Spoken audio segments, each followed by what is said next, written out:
Así hay que estar con esto.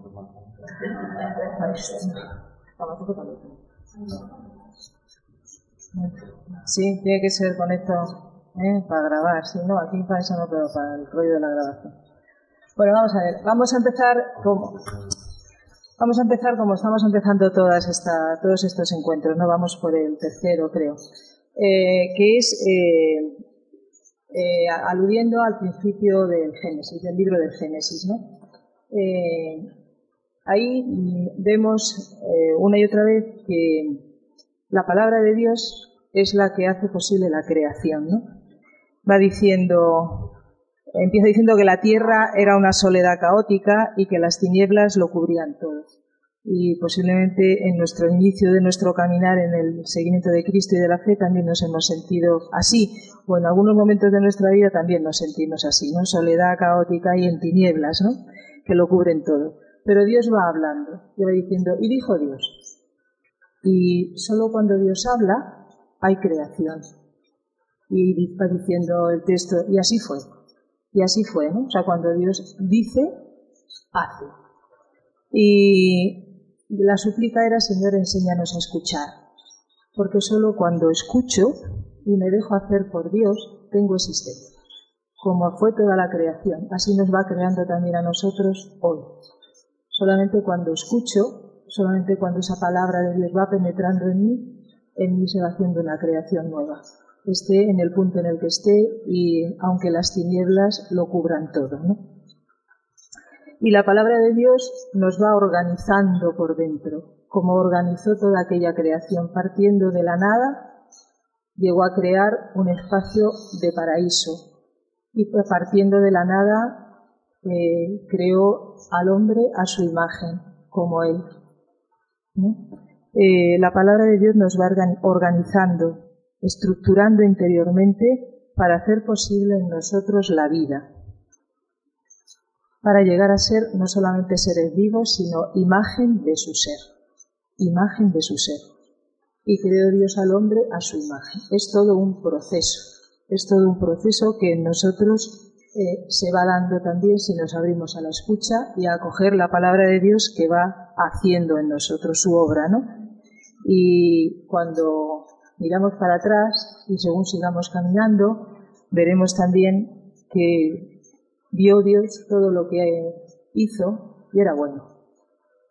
Y verá Dios todo lo que va haciendo en nosotros y será bueno, porque lo hace. Bueno, ese es el inicio por situarnos en qué vamos a hacer en este día, ¿no? Pues dejarnos hacer por Dios en la escucha de su palabra. Bien, ahora el enlace, tendríamos que hacer un enlace con las dos charlas anteriores a modo de telegrama para que nos situemos en esta tercera, ¿no? En la primera verdad de fe de la que hablamos, se nos decía que nuestra vida, mi vida, procede del amor. Que mi vida procede del amor. Que ese amor es alguien, es una persona, es Dios. Que es mi papá, que es mi papaíto, mi papaíto.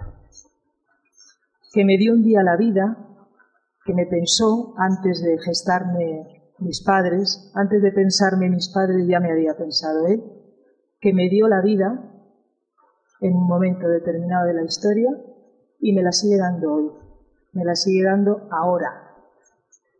En el Salmo 2 dice, tú eres mi hijo, yo te he engendrado hoy nos hace hijos. Esa sería así telegráficamente la verdad en la que profundizamos el primer mes. En la segunda hablábamos de que cuando Dios nos da la vida, igual que hacemos nosotros con nuestros hijos, nos transmite su propia vida, igual que nosotros le damos nuestra vida a los hijos y vienen con la carga genética que le aportamos, ¿no? A padre y madre, ¿no?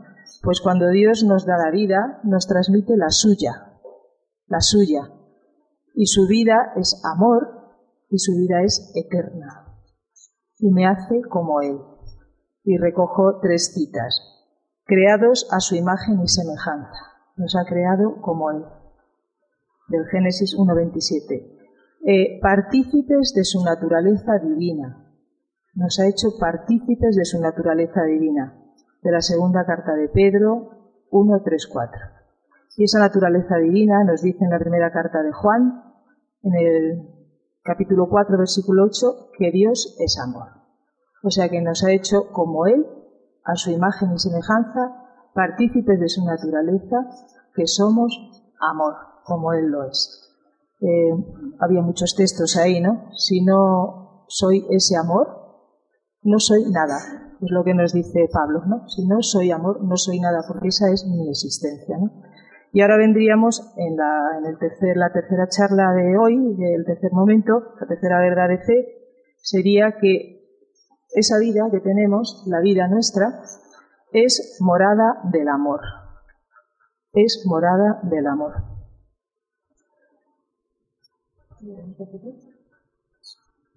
Se trataría dos, tres objetivos a trabajar o a profundizar en esta mañana y a lo largo del mes con lo que os llevéis y con lo que luego os llegue, ¿no? De los resúmenes estos que os estamos mandando, ¿no? El objetivo sería uno de ellos, descubrir la cercanía tan estrecha de nuestro Dios que me determine a vivir en compañía. O sea, descubrir que Dios es más cercano a mí que yo mismo, que decía San Agustín, ¿no? Más íntimo a mí que yo mismo. O sea, esa cercanía tan estrecha de nuestro Dios, podamos descubrirla, se nos dé la gracia de descubrirla, y que eso nos determine a vivir todo lo que vivimos en su compañía. Todo.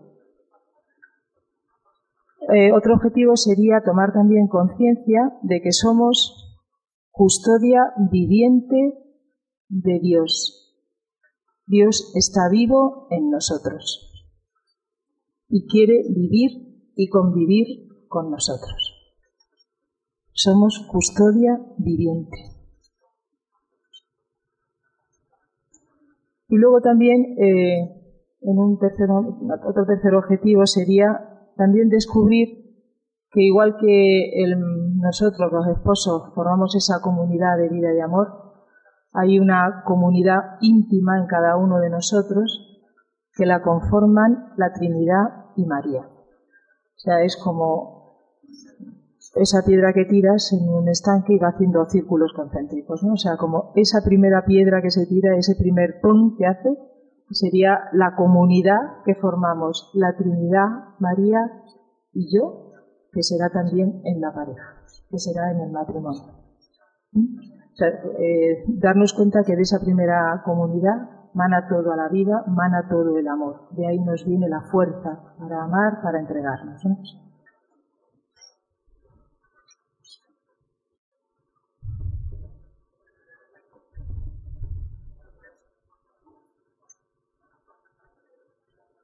Bueno, el esquema o la estructura interna de las charlas que estamos haciendo tiene tres momentos, ¿no? El primer momento sería el ideal, o sea, la presentación del ideal de la verdad de fe que estamos trabajando, a la que estamos contemplando. El segundo momento sería la conversión, es decir, a qué cambio nos invita esa verdad de fe, ese ideal de la verdad de fe. Y hay un tercer momento, una tercera parte, que es la misión. Si aceptamos la verdad, si aceptamos el ideal, si nos proponemos cambiar, convertirnos, adecuarnos a la verdad de Dios, a partir de ahí, ¿qué tenemos que hacer? ¿Qué misión es la que se infiere o se deduce pues de esta verdad de fe que estamos contemplando, ¿no? Esto va a ser siempre en todas las charlas, esta estructura. Ideal, conversión y misión. Bueno, en la primera parte, en la parte de ideal de esta verdad, Dios vive en nosotros, quiere vivir en nosotros, nosotros casa de Dios, nosotros sagrario de Dios, morada de Dios, hogar de Dios. Podemos verlo de muchas formas, ¿no? Pero que todas hablan de la misma realidad, que Dios quiere vivir en nosotros. Eso es lo que Él quiere, ese es su deseo, ese es su proyecto. Voy a empezar leyendo dos textos. En Proverbios 8:31 dice así: mis delicias están con los hijos de los hombres. Mis delicias están con los hijos de los hombres. Proverbios 8:31. Y Juan 17:24 y 26. Esto lo dice Jesús en la oración sacerdotal que hace al Padre. Quiero que donde yo esté, estén también conmigo, para que el amor con que tú me has amado esté en ellos y yo en ellos. O sea, esta es la voluntad del Señor, ¿no? Este es su deseo. El primer texto, fijaros, revela un poco el afecto, la afectividad o parte de la afectividad del corazón de Dios respecto de nosotros. Mis delicias es estar con vosotros. Mi delicia es como decir mi alegría, mi máximo gozo. Podemos, para entenderlo un poquito, podemos ver a los que somos papá y mamá, esto lo podemos entender muy bien. O sea, ¿cuál es el gozo de un papá y una mamá? Sino que estar con sus hijos y que sus hijos estén con él, con los padres, ¿no? Este es tu máximo gozo. Bueno, pues este es el máximo gozo de nuestro Padre. Y su máximo gozo es estar con nosotros. Y luego fijaros lo que dice Jesús. No es un estar de yo aquí, tú ahí, ¿no? Juntitos, pero en paralelo, sino dice, donde yo esté, que también estén conmigo. Pero dice, para que el amor con que tú me has amado, esté en ellos y yo en ellos. Es decir, va mucho más allá en el deseo de estar con nosotros. Es que lo que quiere es una comunión, es una unidad perfecta en la relación de amor. Es la simbiosis perfecta de unidad y de amor entre un padre y un hijo, de la cual nosotros, los matrimonios, somos signo y sacramento. Es decir, que de la misma manera o de modo semejante a como nosotros somos una sola carne, el Señor quiere ser una sola carne con nosotros. ¿Qué significa eso? Una sola mente, un solo cuerpo, un solo espíritu. Recordad que lo del cuerpo también. Estamos incorporados a Cristo en su cuerpo, que es la Iglesia, somos su cuerpo. Y de hecho comulgamos su cuerpo, comemos su cuerpo. Y es una unidad perfecta. Esto yo sé que nos sobrepasa la inteligencia. Es algo muy profundo, pero es así.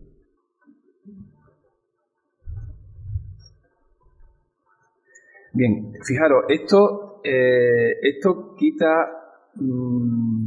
o echa por tierra esa idea que a veces tenemos o la gente tiene de Dios como alguien lejano, alguien que está en el cielo, alguien que solo se acerca a nosotros para pedirnos, exigirnos, juzgarnos, condenarnos. O sea, siempre alguien que está en un plano muy diferente y muy superior a mí. Aquí lo que se nos revela es que nuestro Dios nos trata de tú a tú. Nos trata en igualdad. De hecho, el haber querido venir hasta nosotros, en la persona del Hijo, en la encarnación, demuestra hasta qué punto el Señor se abaja a nosotros. Eso se llama en teología la kenosis, el abajamiento. Dios baja de su cielo, de su pedestal, de su autoridad, de su altura, y se pone a la nuestra. Y además se pone a la nuestra siendo el último de todo, a la cola, pobre, dependiente, necesitado, para que no haya nadie que no se pueda identificar con él. Es decir, el gesto de solidaridad y de amor del Señor es tremendo, ¿no? El problema nuestro es que no nos lo creemos o que nos cuesta captarlo. Nos cuesta captarlo, y para eso estamos aquí, ¿no? En la meditación, para que Él nos lo vaya dando a entender y lo vayamos comprendiendo.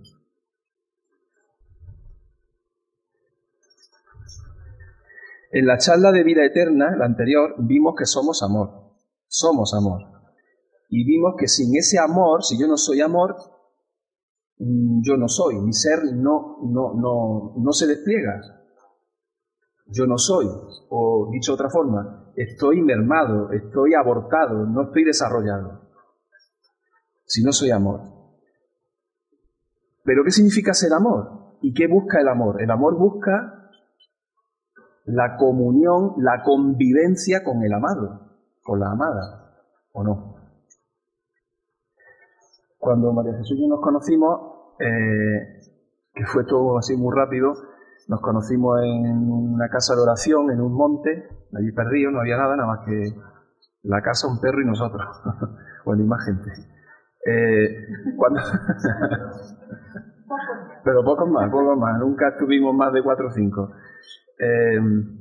Cuando ya empezó todo nuestro proceso, ¿no? de comprender que Dios no estaba...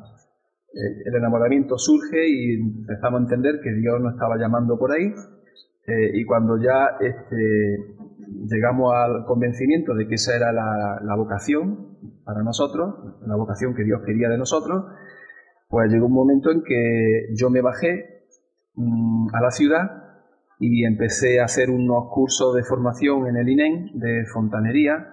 Mi idea era, porque es que hasta entonces yo no tenía todavía, ni había hecho no había terminado la carrera, bueno, estuve en el seminario, lo dejé, y no tenía nada. Yo tenía 27 años, 28 ya, ¿no? No, 29. Y no tenía nada, no tenía ni carrera, ni oficio, ni nada. Y claro, pues, digo, madre mía, y ahora para colmo viene el rollo de la boda, o sea que... ahora viene el compromiso ¿no? Pues me bajé y me dije, yo tengo habilidad con las manos, digo, me voy a hacer un curso de lo que sea, que aprenda rápido un oficio y podamos vivir de algo, ¿no? Podamos tener algún ingreso. Bueno, me bajé a hacer ese curso y me puse a vivir en la ciudad. Ella se quedó arriba en el monte. Y entonces tomamos una decisión, como todo fue así como muy precipitado, dijimos, vamos a darnos 15 días, que os parecerá una broma, porque 15 días no es nada, ¿verdad? Pero claro, en la dinámica de vida en la que estábamos allí, que estábamos las 24 horas juntos, en una dinámica de oración, de silencio, entonces la convivencia profunda a nivel de alma era tremenda. Eso se producía allí con toda la gente que iba allí. Era curioso que a las 24 horas de ir allí cualquier persona, ya había una comunión fortísima, en el silencio. En el silencio, ¿eh? La presencia de Dios hace estas cosas. Entonces, esos 15 días nos dijimos, vamos a estar 15 días separados a ver qué pasa, vaya a ser que estemos aquí nosotros alucinando, ¿no? De alguna forma, vamos a probar nuestro amor, vamos a probar un poco esta llamada de amor a la vocación matrimonial. Ya digo que el ritmo normal, 15 días no es nada, pero para nosotros era mucho, por la edad, por las circunstancias, por muchas penas. Y yo recuerdo, pues eso, que esos 15 días se hicieron eternos, no pasaban las horas. Y de tal forma que cuando llegó el final de los 15 días, Dios mío, que parecía que había pasado una eternidad, ¿no? Bueno, digo esto porque, ¿cuál era el deseo del...? Claro, la prueba y aquí estamos, la prueba salió bien, ¿no? pero lo que experimentábamos por dentro, tanto ella como yo, luego lo hablábamos, era una ansiedad. O sea, no solamente no nos olvidábamos, sino que confirmamos y se potenció muchísimo nuestra llamada al amor. Entonces era un deseo tremendo de estar juntos. Eso lo recordaréis todos, ¿no? En el enamoramiento de novios. Y luego se casa uno. ¿Por qué se casa uno? Porque lo que desea el amor es convivir. Estar juntos. Compartir la vida. Compartir la vida.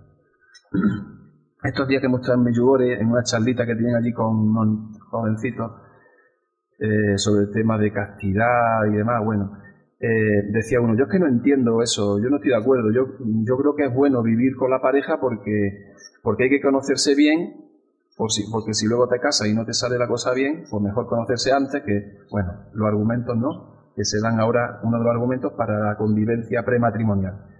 Claro, yo le decía, digo, mira, es que tú estás hablando de querer tener todas las cartas en tu mano. Tú quieres tener el control de la relación con tu futura esposa. Tú quieres conocerla de pe a pa, que no se te escape nada. Cuando ya lo tengas todo controlado, entonces tomas la decisión de casarte con ella. Mira, eso no es amor. Eso será otra cosa, pero amor no. Porque el amor es una apuesta. El amor es fe en la persona y fe en el amor. En el amor hay que tener fe y hay que tener fe en la persona. Por eso la convivencia del amor nos lleva a querer vivir con el otro sin saber el destino ni el futuro que nos depara, ¿verdad? Pero uno no le tiene miedo cuando brota el amor, no tiene miedo a ese destino ni a ese futuro, simplemente quiere compartirlo con el otro, lo que venga. Contigo pan y cebolla, ¿no? Dice el refrán. Contigo pan y cebolla, da igual. Juntos. Bueno, pues esto es lo que quiere Dios de nosotros. Es esto. No es darnos unas indicaciones morales, ni éticas, ni de solidaridad, ni de que no es nada de eso. Es como si a nosotros nos dicen, mira, ¿sabes lo que es casarse? Casarse significa que tienes que asumir el compromiso de 50% 50-50, ¿no? de los trabajos del hogar, 50-50 de la dedicación a los niños, 50-50, yo qué sé, la aportación económica, tú esto, tú lo otro, y ahora tienes que ser fiel, tienes que comprometerte a esto, tienes que sacar de paseo, no sé qué, y te hacen la lista de las obligaciones. ¿Quién se enamora de una lista de obligaciones? Nadie piensa en la ética y en la moral del matrimonio cuando se casa. Uno piensa, lo único que siente es que el amor le va a llevar, quiere y desea la convivencia en común. Y lo que venga, que venga. Está uno dispuesto a lo que venga. Toda la consecuencia ética y moral de la pareja y del amor son consecuencias que uno lo asume encantado, en la medida en que las posibilidades y las circunstancias te dejan y pueden, ¿no? Pero no es al revés. Con Dios es exactamente igual. Dios no nos pide, no, mira, tú tienes que ser así, tienes que ser recto, tienes que ser bueno, tienes que ser solidario, justo, impertérrito, no sé qué, infranqueable por la injusticia, tienes que hacer esto, tienes que hacer lo otro. Uno se acongoja, ¿no? Se acongoja uno con un proyecto así. Pero si Dios lo que te dice, mira, te quiero, te amo, experimenta mi amor, experimenta mi ternura, experimenta mi misericordia, experimenta cómo tu vida se potencia con mi amor, experimenta cómo tu autoestima se hincha desde mi valoración, experimenta cómo te quiero, cómo te trato, y a partir de ahí verás cómo entonces surge espontáneamente todo lo demás. La lucha por la justicia, los compromisos, la ética, la moral, porque es una consecuencia lógica que brota del amor de modo espontáneo. Esto es lo que quiere el Señor con nosotros. Quiere convivir con nosotros, vivir con nosotros, establecer una comunión de vida y amor, como en el matrimonio.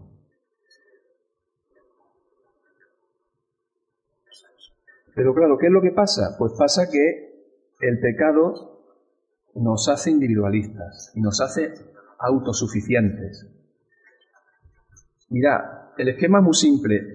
El Señor nos crea, nos puso en el paraíso. El paraíso no era nada más que un lugar en donde la relación con Él, la relación personal con Él era de tú a tú, y donde el hombre estaba enamorado de Dios y Dios del hombre.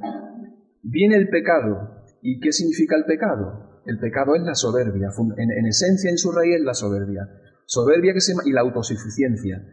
Es decir, es el deseo del hombre de apropiarse de todo lo que Dios le ha dado, la creación, la vida, el conocimiento del bien y del mal, el árbol de la ciencia del bien y del mal.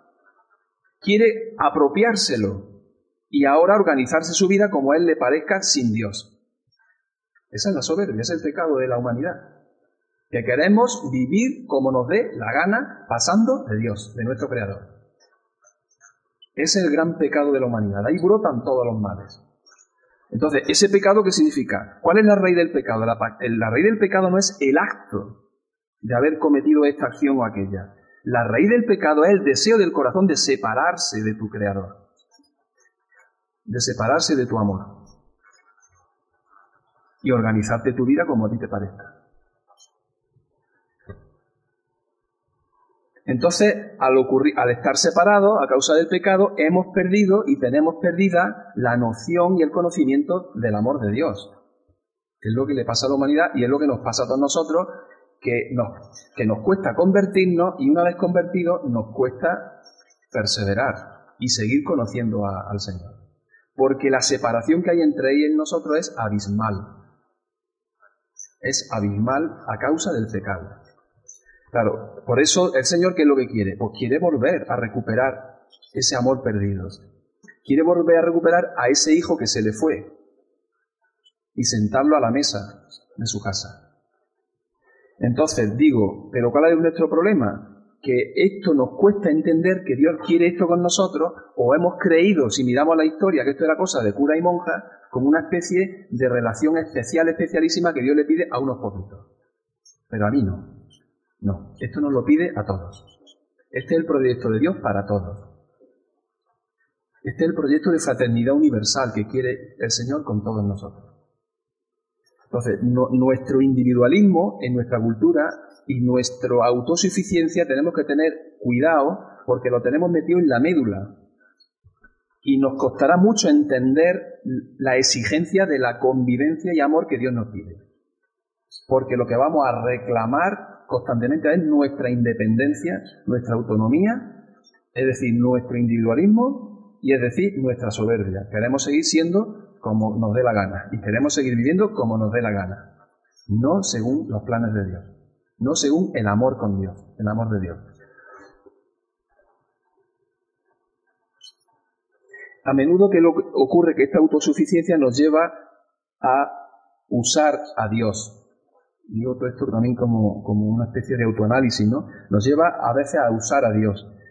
Es decir, que porque nos acercamos a Él solamente cuando lo consideramos necesario para nuestros planes, para nuestros objetivos, para nuestros intereses. Entonces, sin darnos cuenta, nos creemos que estamos siendo santos y lo que estamos es intentando manipular y usar a Dios. A veces Él lo permite, como un papá y una mamá permite determinada estrategia no correcta de sus hijos porque los ama y porque tiene la esperanza de que el hijo cambie, se dé cuenta, tome conciencia y cambie. Bueno, por tanto, ¿qué es la fe? Una fe viva. ¿A qué estamos llamados? ¿Cuál es la fe que predicaba Cristo y el reino que predicaba Cristo? Es esta convivencia real de tú a tú con nuestro Dios. No es cumplir un programa, es una convivencia. Decía, creo que era Teresa de Calcuta, ¿no? Que Dios no quiere nuestras acciones, Dios te quiere a ti.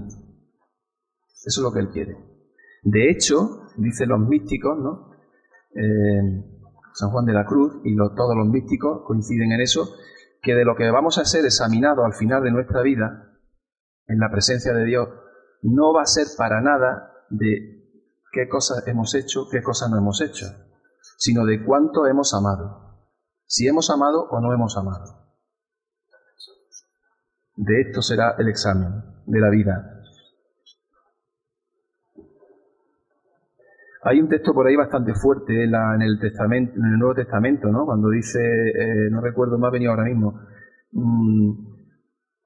dice que hay gente que le dice al Señor, Señor, hemos predicado en tu nombre, hemos hecho milagros en tu nombre, hemos curado enfermos, expulsado demonios. Fijaros, han hecho el programa evangelizador que Dios le pide a sus discípulos y lo han hecho. Y lo han hecho porque no lo han hecho ellos, es Dios en ellos. Y sin embargo Cristo les responde, apartaros de mí que no os conozco. Es fortísima esta llamada de atención. Podemos estar haciendo las cosas de Dios, podemos estar evangelizando y estar separados de Dios. O sea, ¿en dónde está entonces el quid? Pues está en el corazón, en la verdad del amor, de tu amor con el Señor. O sea, ¿tú por qué haces esas cosas? Si estás separado de Dios, no lo haces por amor, lo haces por tus intereses, por fama, por prestigio, por poder o por lo que sea. Apartaos de mí, que no os conozco. Y sin embargo, las prostitutas y los publicanos os llevarán la delantera en el reino de los cielos. O sea, mucha gente que a lo mejor ni ha oído hablar de Dios, o que a lo mejor no han pisado una iglesia en su vida, pero que son capaces de amar y de entregar su vida por los demás. Venid aquí, benditos de mi Padre, porque tuve hambre y me disteis de comer, tuve sed y me disteis de beber. En la cárcel me visitaste y enfermo y vinisteis a verme. La verdad de la fe se cuece y se juega en la relación de amor personal e íntima con el Señor, no en las cosas que hagamos.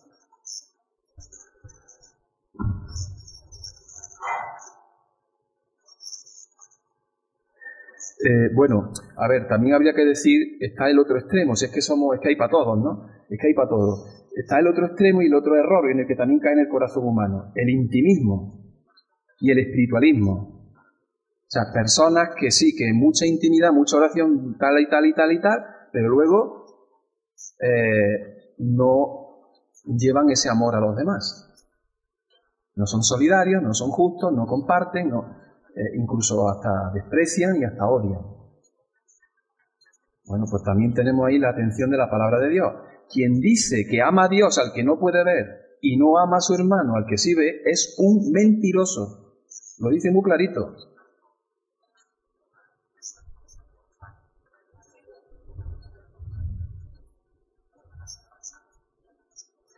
Bueno, pues el deseo de Dios es convivir y compartir con sus hijos toda su vida y amor. Sin embargo, incluso a pesar de nuestra terquedad y de nuestra ceguera, no nos va a abandonar jamás, ni va a pasar de nosotros. Mirad este texto de Juan 14, del 16 al 20. Dice Jesús ahí, dice, no os dejaré huérfanos, volveré a estar con vosotros. Aquel día comprenderéis que yo estoy en mi Padre y vosotros en mí, y yo en vosotros.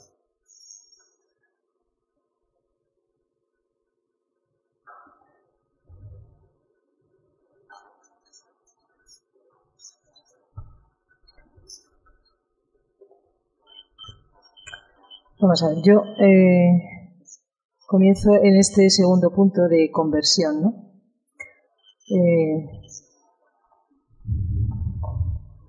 Vamos a ver, para que podamos caminar en esa conversión, en ese cambio interior, tendríamos que llevarnos como unas pistas de trabajo, ¿no? Para la vida. O sea, comenzará en este ratito de hoy, pero es para la vida, ¿no? Vamos a ver, tendremos que entender, cada uno de nosotros, entender qué significa eso que decía Rafa de una fe viva. Porque podemos pensar que es eso, hacer muchas cosas, ¿no? Y sin embargo, esa fe viva supone vivir en compañía. Entonces, pararnos en nuestro día a día, en nuestro diario, a ver de qué forma yo experimento esa compañía de Dios en cada momento. En cada momento.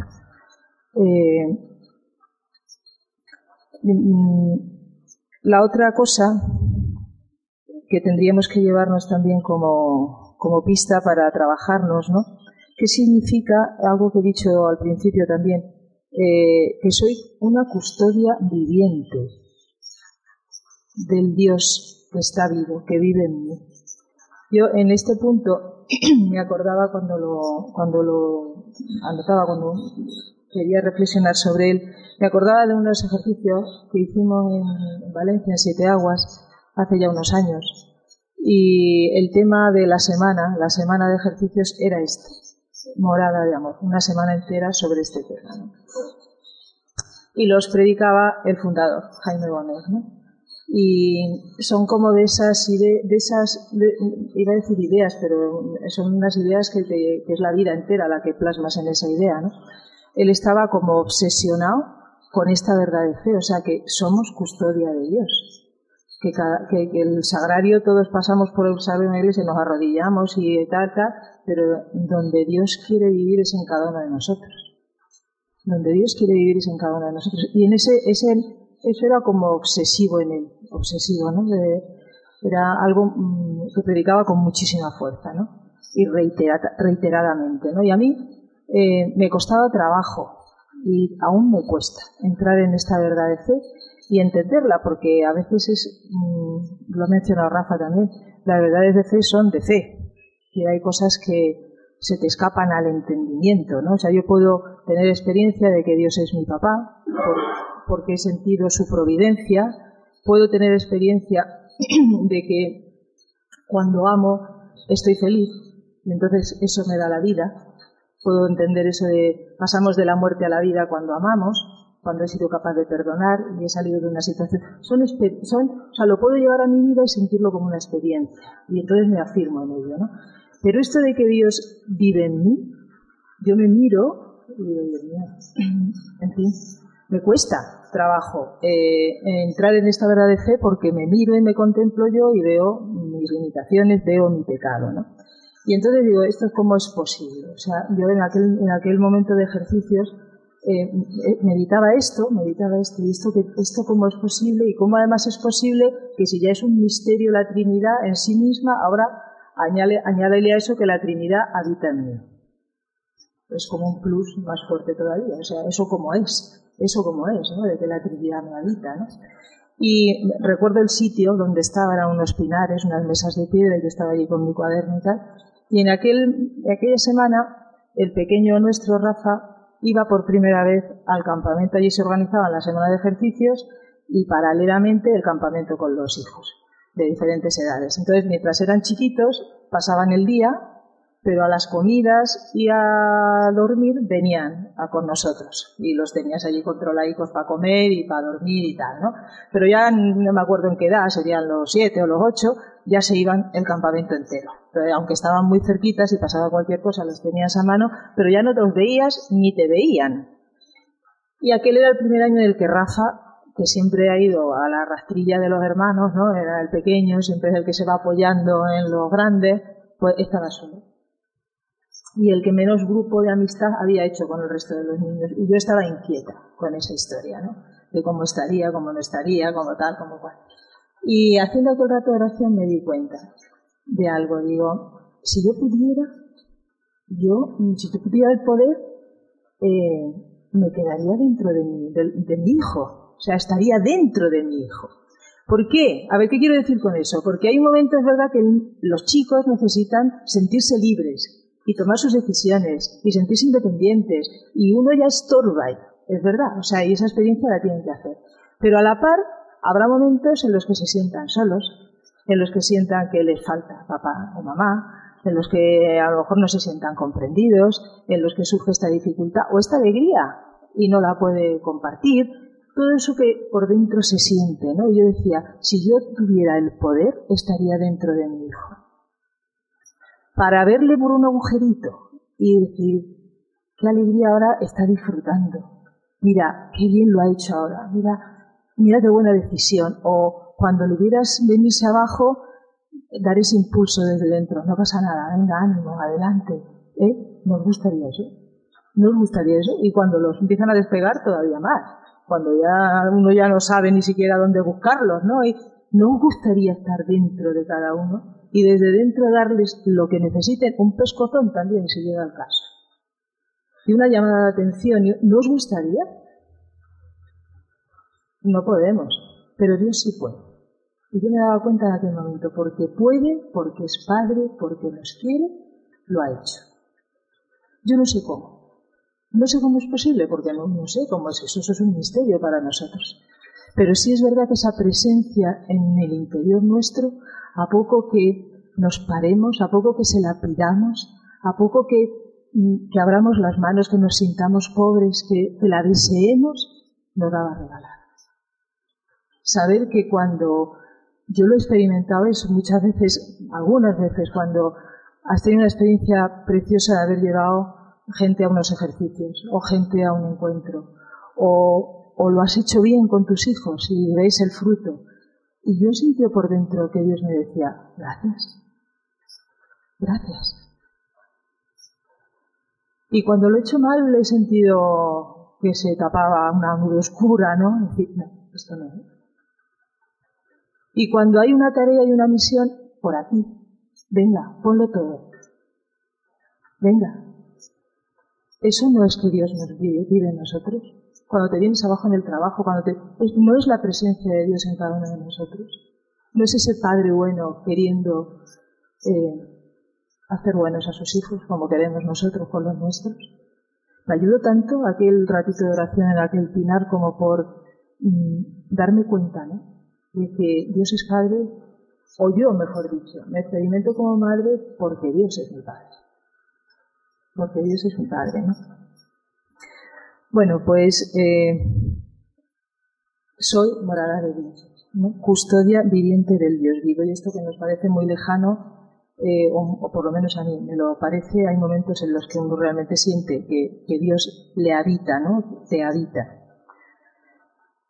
Tendremos que entender también, para que se dé esa conversión en nosotros, que Él es mi alma, mi vida, mi ser, mi todo. Me venía un texto para aclarar esto, lo que quiero decir con esto, ¿no?, del Cantar de los Cantares.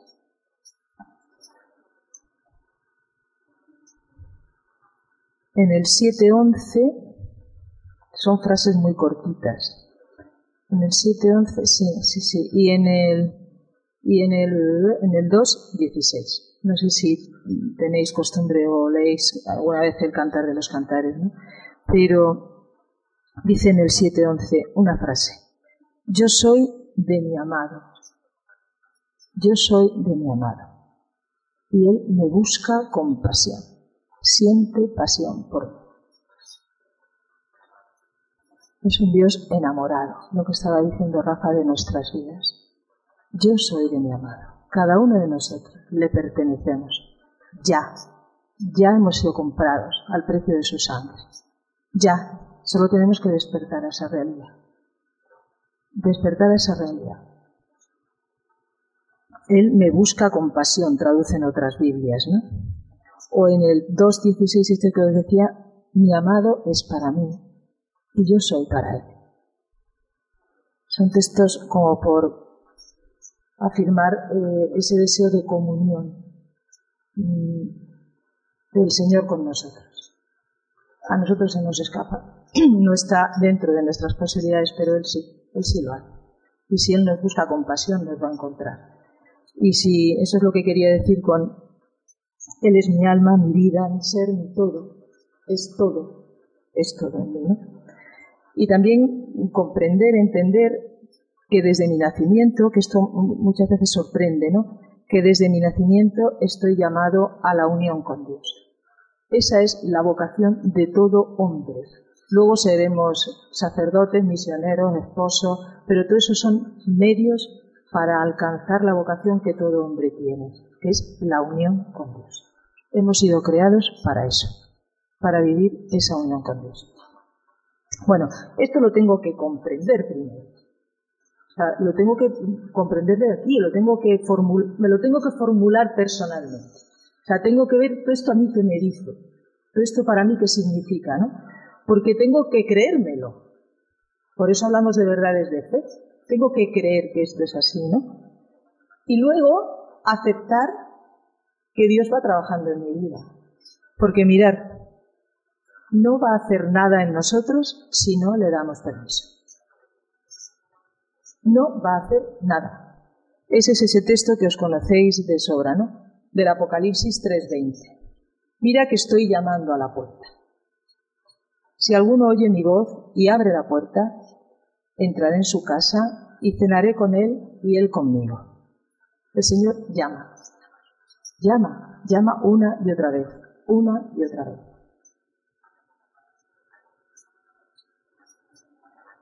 No va a hacer nada si nosotros no aceptamos que Él lo haga. Bien, el drama, de alguna manera, que Dios vive con mi vida, es encontrar oídos sordos. Llama, y yo estoy ocupado y escucho otras voces y tengo otros intereses y voy por otro lado, ¿no? Encontrar oídos sordos a su llamada y hallar cerrada la puerta del corazón, estar ocupados con otras cosas, ¿no? Y eso es un drama. Y también lo podemos entender desde nuestra experiencia de ser padres, ¿no? El otro día en el Padul hablábamos con un matrimonio al salir ya y nos decía el padre que estaba en el paro, estaba en una situación complicada, y decía, tengo un hijo de 15 años. Es bueno. Dice, pero yo siento que le pierdo. Dice, es más grande que yo y ya me da cosa darle una colleja. Dice, además, eso no significa que hago yo con darle una colleja. Decía, lo único que quisiera es que me escuchara. Que me escuchara. Y desde esa escucha pudiera entender y hacer lo que se le está diciendo. Pero yo siento que le pierdo. ¿No es un drama? ¿No es un drama? Cuando es tu carne y ves que le pierdes, ¿no es un drama? Pues eso es lo que vive Dios con cada uno de nosotros cuando nos llama y nosotros... hay un texto por ahí que no he logrado encontrar dónde estaba. Lo dice en el Antiguo Testamento, lo dice mucho el Señor, lo de ojalá me escuchases, pueblo mío. Ojalá me escuchases, pueblo mío. Sigue diciendo, en un momento derribaría a todos tus adversarios, todo, ojalá me escuchases. Ojalá me escuchases. Entonces la pregunta sería, ¿qué me impide o dificulta la escucha de Dios? Estamos hablando de conversión. O sea, estamos aquí porque le escuchamos, evidentemente. Si no, no estaríamos. Pero Dios siempre es más. Dios, gracias a Dios, siempre es más. Y siempre hay una palabra. Y siempre tenemos que estar abiertos a esa escucha, ¿no? Bueno, pues ¿dónde siento yo esas dificultades? ¿No? O en qué parcelas de alguna manera de mi vida siento que cuando me habla no quiero escuchar. Porque a lo mejor hay cosas que cambiar, pasos que dar, que no estoy dispuesto. Y entonces yo le escucho bien, pero llega un momento en que no, aquí ya no te escucho. Porque esto ya no me interesa, ni lo que me vas a decir ya me lo sé. Normalmente ya nos lo sabemos. No, a partir de ahí ya no escucho, ¿no? Entonces, digo, ponernos en la verdad delante de Dios para poder abrirnos a esa escucha, ¿no? Dice en Mateo 15:8, dice, este pueblo me honra con los labios, pero su corazón está lejos de mí. Y sería otra pregunta, basándome en este texto, ¿no? ¿Qué ocupa mi corazón de forma que me mantiene alejado de él?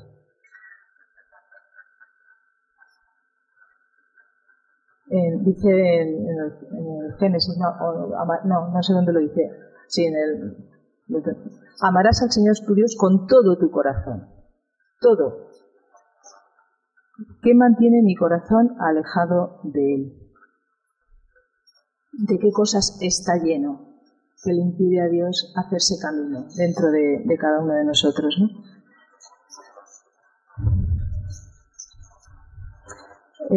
Hay un texto que lo voy a leer en Lucas 19, del 41 al 45.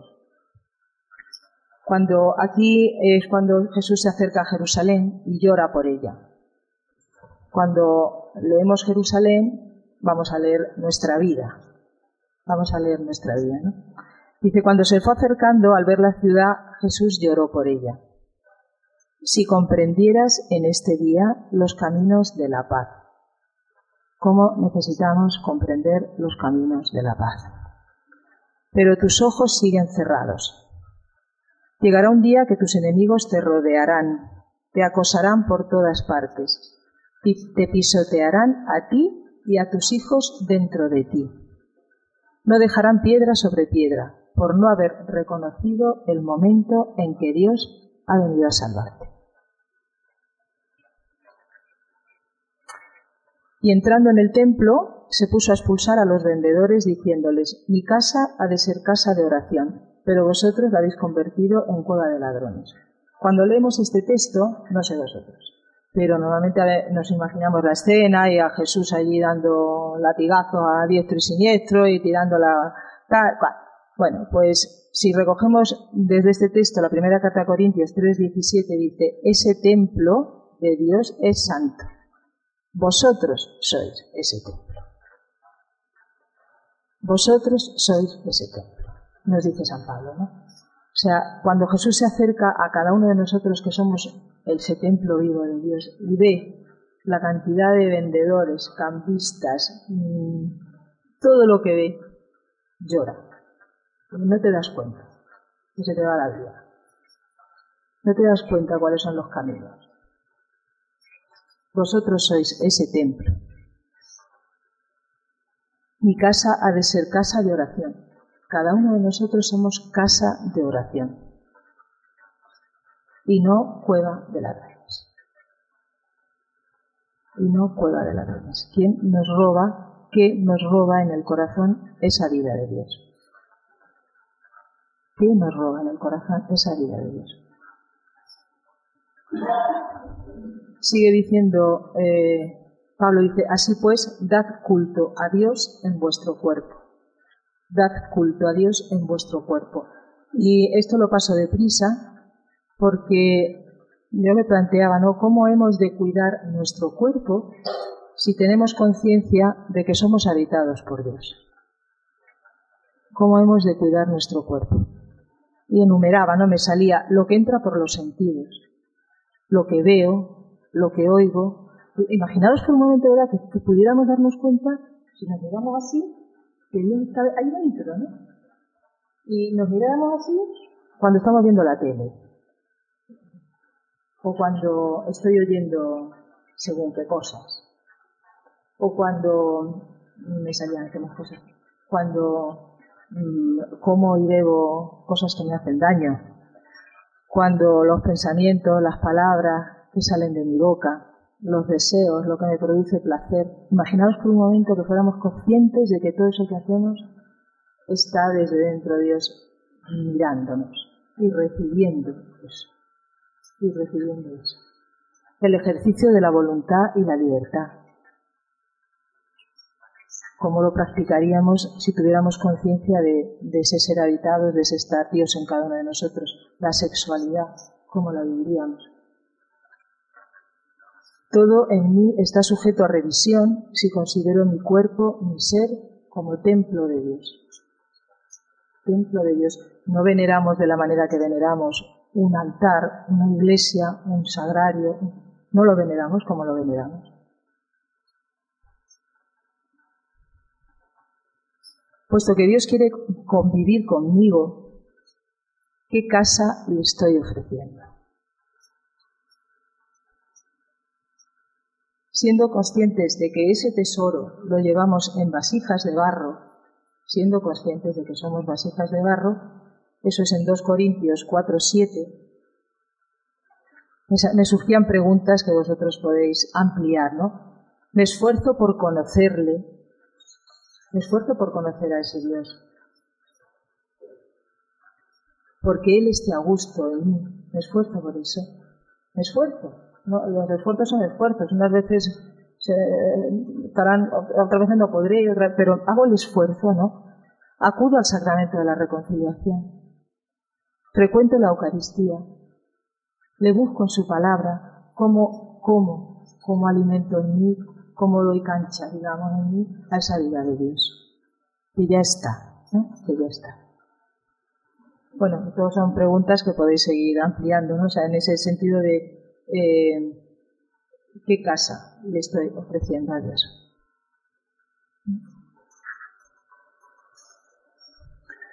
Mi cuerpo ya no es mío, somos pertenencia de Dios, somos huerto cerrado, huerto sellado. Mi cuerpo pertenece a mi esposa y en ella y con ella a Dios. Lo que decía Pablo de los bautizados, podemos aplicárnoslo los discípulos casados a nuestra relación conyugal.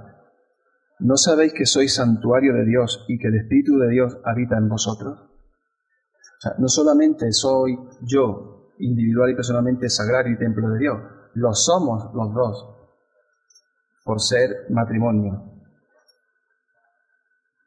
Lo es nuestra familia, por ser familia de Dios, familia de Cristo. había un obispo, yo no sé si sigue estando este mismo obispo, pero al final no nos aprendimos el nombre, en Castellón, que era amigo de un matrimonio del Verbum Dei, que iban desde Valencia, que vivían, iban a Castellón a dar cursos prematrimoniales, y el obispo lo invitó a darle una charla a los curas de la diócesis, a este matrimonio. Y bueno, en una ocasión pues le comentó el obispo a este matrimonio, y no sé si a la asamblea también de los curas, dice, os confieso que cuando visito un hogar cristiano, de verdad que siento deseo cuando me abren la puerta de arrodillarme. Esto que a veces habéis oído, ¿no? Supongo. Yo esto se lo he visto hacer al padre Alfonso en un encuentro, arrodillarse delante de los matrimonios. Siento el deseo de arrodillarme porque sé que Cristo está ahí, lo mismo que está en el sagrario. Somos templos del Espíritu, somos morada de Dios.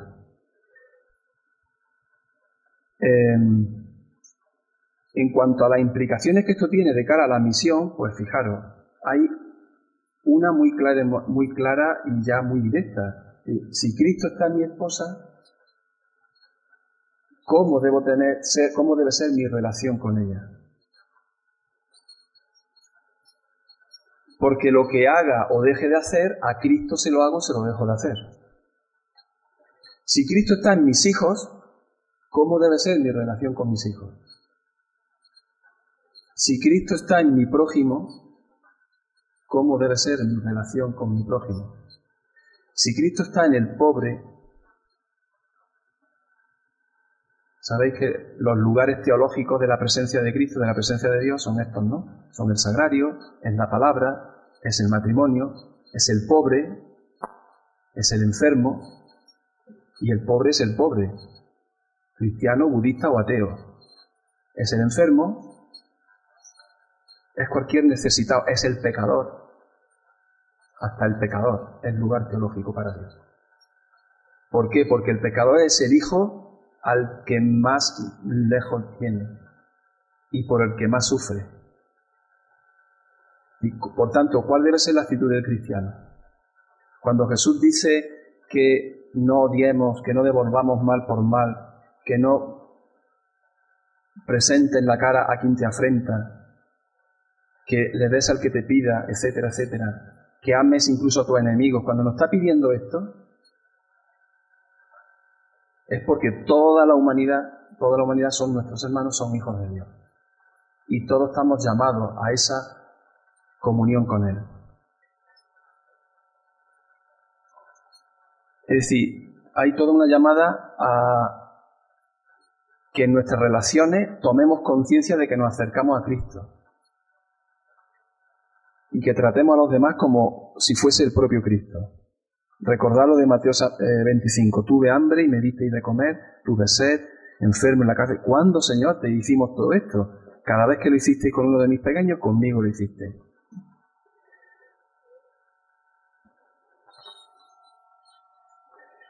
¿De qué forma? Ahora, otra cuestión de la misión. Mira, en la medida en que... Yo me hacía una pregunta, vamos a ver si soy capaz de... tengo aquí un par de ideas sueltas, un poco liadas. Que no me lo acerque, que no... Ah, que se ha acabado. Decía que otra de las implicaciones para la misión de esta verdad de fe es el que tomemos conciencia de que en la medida en que yo acepto la convivencia con el Señor y el Señor vive en mí, mora en mí, yo voy a ser propagador de su vida, de su presencia y de su amor, incluso en silencio. En una de las visitas que hemos hecho al Perú, llega un matrimonio que no lo conocíamos, por primera vez llega aquí. Se pone allí hablando antes de entrar y se pone el hombre a hablar conmigo y en menos de 5 minutos pues me contó un problema grave que había tenido, estaba sin trabajo, porque por poco se mata, bueno, y estaba quedándose ciego por enfermedad y tal, ¿no? Entonces me cuenta lo de la enfermedad y me cuenta lo del accidente, y se pone a llorar. Cuando entramos dentro en la sala, después de la charla, abrimos el turno de palabra y este hombre dice, no te conozco de nada y en un momento te he dicho algo que no se lo he dicho a nadie. ¿Por qué? ¿Por qué me ha pasado esto?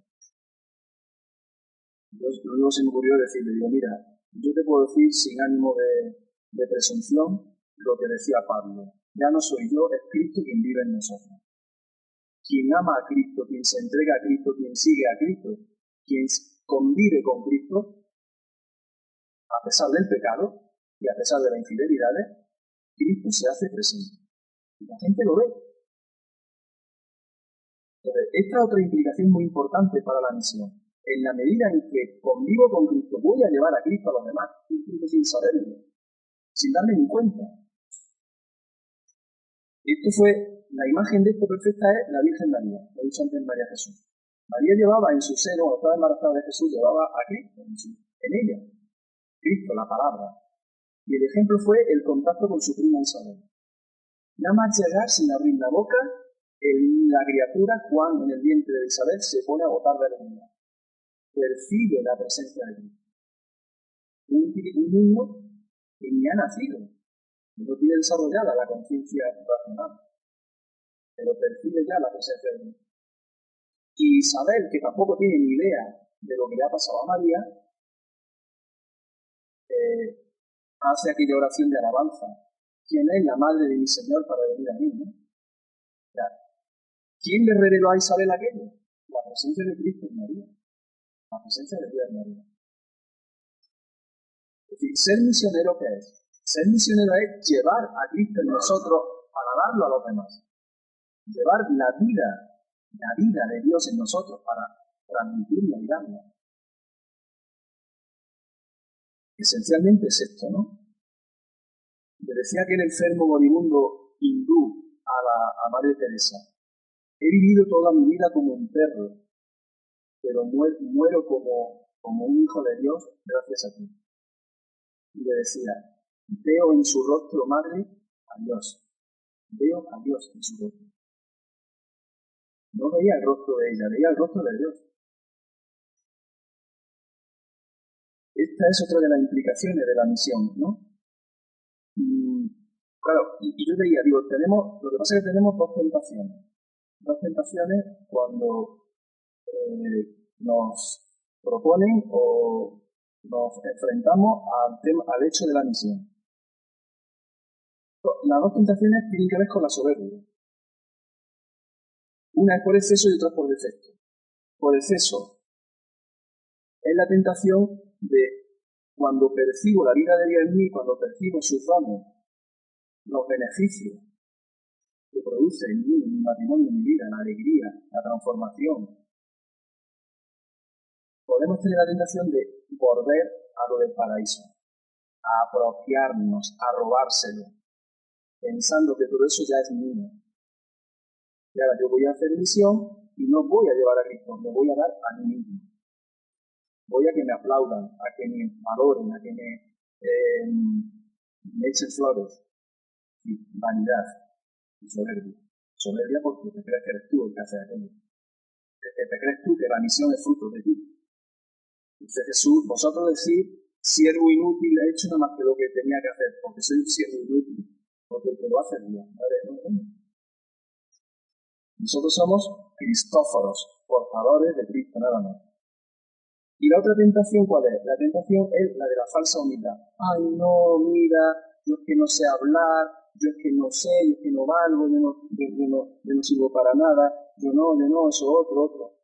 Soberbia enmascarada de falsa humildad.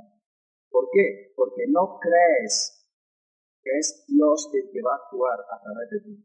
Te crees que eres tú el que tienes que convencer y el que tienes que actuar.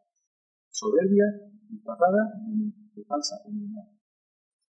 El creyente, sin saber cómo, como la Virgen María, ¿cómo va a ser eso? No conozco varón.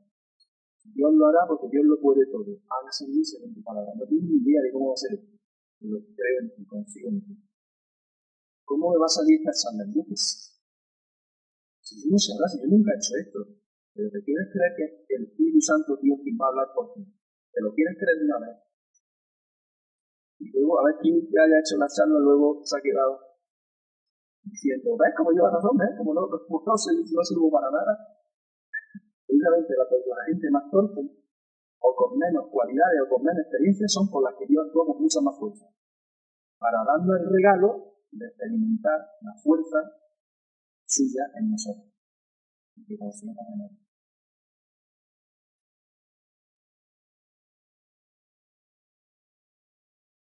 Por tanto, la falta de fe y la falta de acogida de la vida de Dios en nosotros y la convivencia con Él impedirán que gocemos de este tesoro de amor para nosotros y para los demás.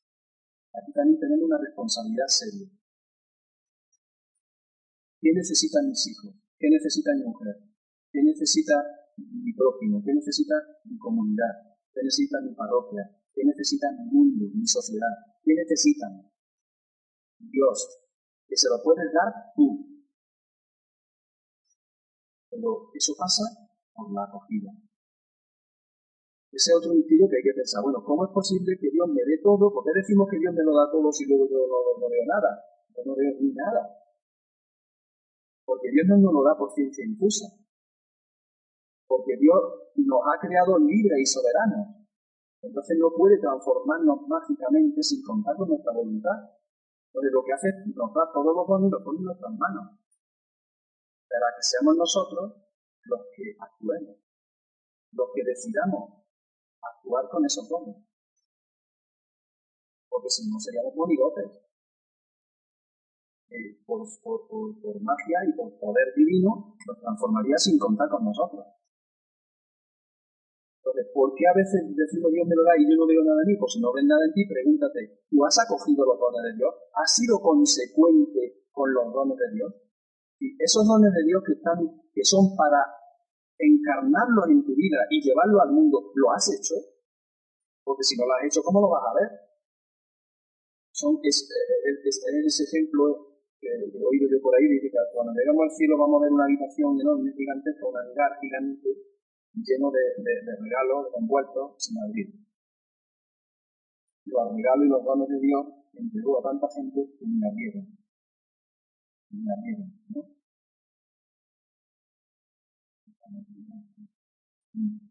Bueno, y la otra relacionada con esto, implicación de la misión. ¿Cuál es la misión? De ser morada. Hay una palabra de Cristo que se la dice en la iglesia de San Damián de Estulida y de Leida a San Francisco de Asís. Que ahí empieza su vocación. Reconstruye iglesias. Bueno, su vocación empieza ahí, pero ahí empieza, digamos, el franciscanismo. Pero reconstruye iglesias. Y él entiende, escuchó la voz de Cristo diciendo esto. Y él se puso a reconstruir los muros de aquella iglesia. Literalmente. Hasta que entendió que lo que le pedía Cristo era mucho más profundo. La iglesia estaba corrompida en la cúpula en esa época, ¿no? Con los papas y los cardenales corruptos, el dinero y la pompa, el boato, ese tipo de cosas, ¿no? Y Francisco, un mendigo, un pobre tico, el poderello, ¿no? Es el que va a reconstruir la iglesia. Desde otra vez, es una de las personas en el cristianismo que más ha encarnado fielmente al propio Cristo. De hecho, tuvo hasta las firmas. Reconstruye mi iglesia. ¿Qué significa eso para nosotros? Reconstruye mi iglesia. ¿Cuál es la iglesia del Señor en mi vida? Mi cuerpo, mi vida. Reconstrúyela. ¿Qué es lo que hay ahí? ¿Qué cascote, qué escombro hay que quitar? No cogió Jesús el látigo en el templo y echó a los cambistas. Esto fuera, esto estorba. ¿Qué hace esto? ¿Qué es lo que hay dentro de nosotros que molesta y estorba para que el amor de Dios anide en nosotros? Eso tenemos que verlo.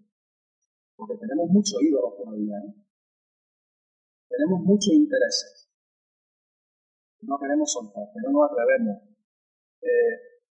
Reconstruye mi iglesia. ¿Cuál es mi iglesia? Mi matrimonio. Mi Cristo conyugal. quiere vivir en nuestro matrimonio.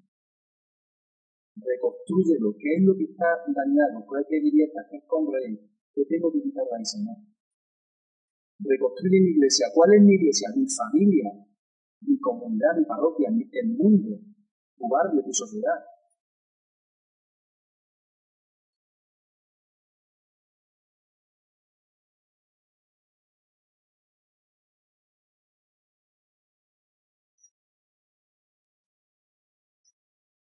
Yo quiero acabar leyendo a Isaías, en el capítulo 54, desde el 1 hasta el 13. Voy a ir dando saltos, no lo voy a leer todo.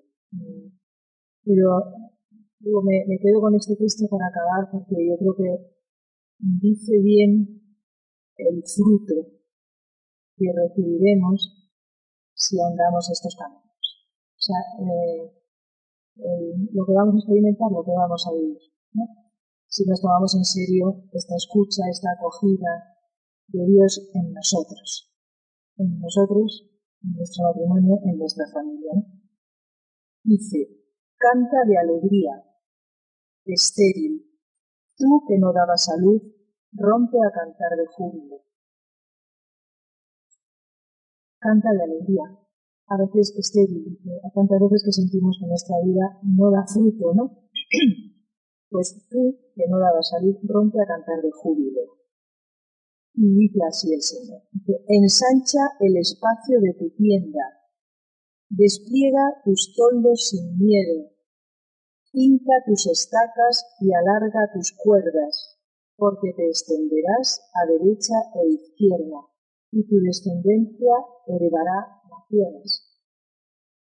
¿Qué quiere decir? Está describiendo la tienda de campaña, ¿no? Pero está diciendo, esa tienda que es chiquitita, los 90 metros cuadrados de nuestra casa, un poco más, hazla grande, haz que se pueda agrandar, porque vas a tener muchos hijos que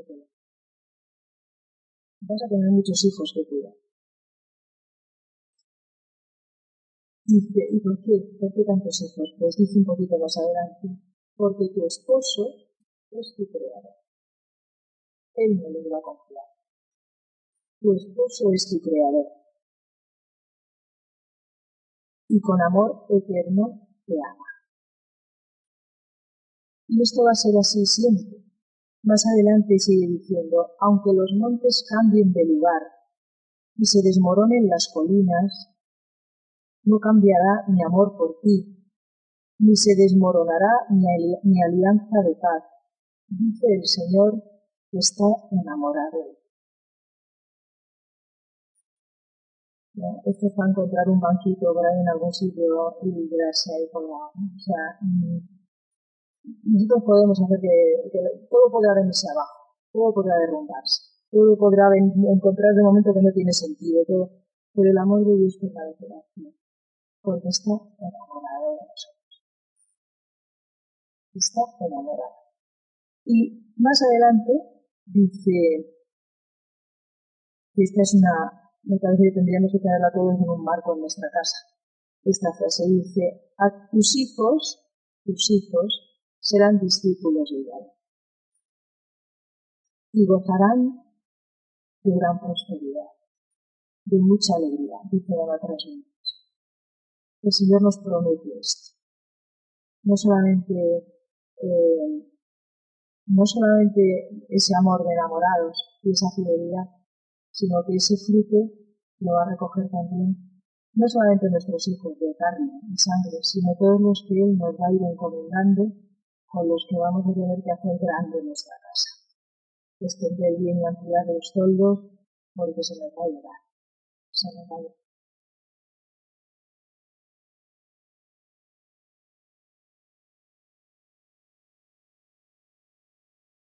Bueno, vamos a pasar al momento de la oración. Vamos a recordar y ser disciplinados, ¿no? Mantener la oración, no ponernos a hablar. Y estamos hasta las 12, son las 11:25. A las 12 nos vemos aquí.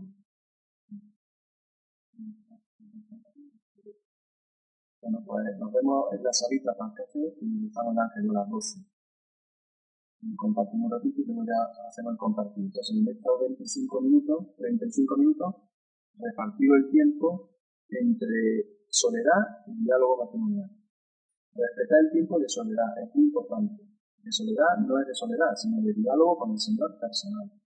Y luego diálogo matrimonial, de lo que hemos orado y de lo que hemos descubierto.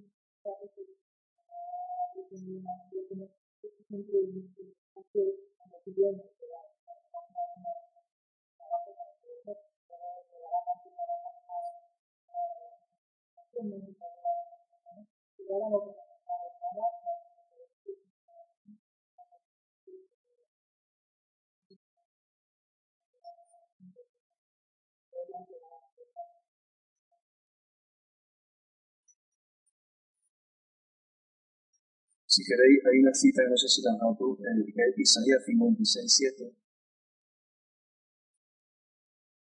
Yo les traeré a mi monte santo y les alegraré en mí.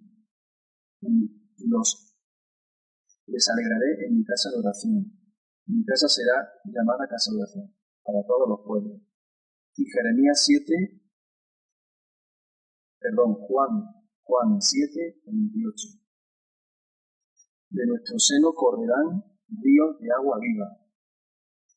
No lo hemos explicado, pero está súper bien de la fe. De nuestro seno, por el hecho de estar Dios en nosotros, manarán ríos de agua viva. Juan 7:28. No estéis menos de 10-15 minutos en la oración personal. Luego ya ver la máquina.